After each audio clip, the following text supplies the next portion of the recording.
Today, I'm unveiling the truth. A threat loomed over my homeland, the nation of Israel. The deadline arrived. The entire world watched, and Netanyahu remained unmoved. For 3 full days, Tel Aviv responded with silence. No official comment, no reaction, just sheer resistance, as if Ibrahim Troy's declaration held no weight. But what followed that stillness caught everyone off guard. Not the press, not the diplomats, and certainly not Netanyahu himself. Because when the countdown ended, Troy acted, and his actions didn't just echo, they shifted the global conversation in every capital around the world. Let's go back. 3 days earlier, during a historic summit in Nairobi, President Ibrahim Troy stood before a unified front of African and non-aligned countries. Without hesitation, he issued a direct ultimatum to Israel's prime minister within 72 hours. Acknowledge Africa's right to define its own alliances or face a full-scale withdrawal from every system that supports your aggression.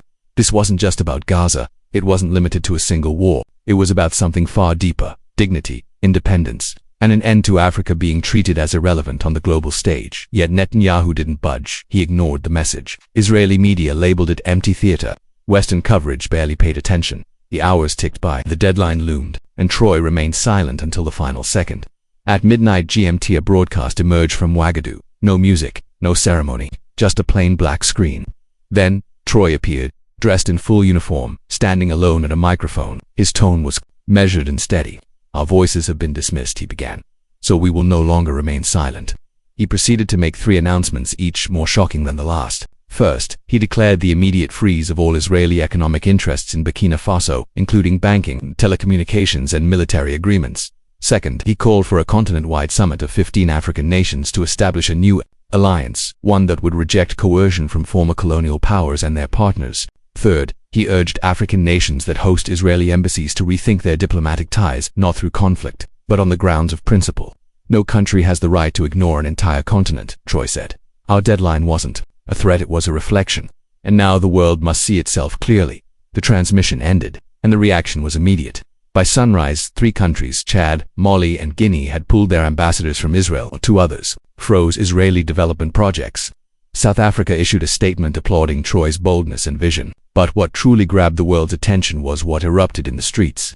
From Dakar to Dar es Salaam, crowds of young people poured into the city squares. They waved flags. They chanted Troy's name. They held signs that read, "Africa will not be muted. Our deadline, our pride. Respect is not optional." Panic set in among Netanyahu's officials. A high-level emergency meeting took place in Jerusalem. No press, no footage, but information leaked. A voice clip, reportedly from inside the closed-door discussion, captured Netanyahu saying, "We misjudged him. This isn't just Burkina Faso anymore. This is a wave." And while some Western nations stayed quiet, others issued soft responses.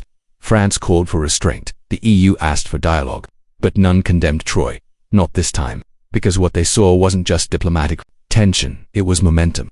Troy had sparked something new, a different kind of leadership, one that doesn't seek validation, but commands respect.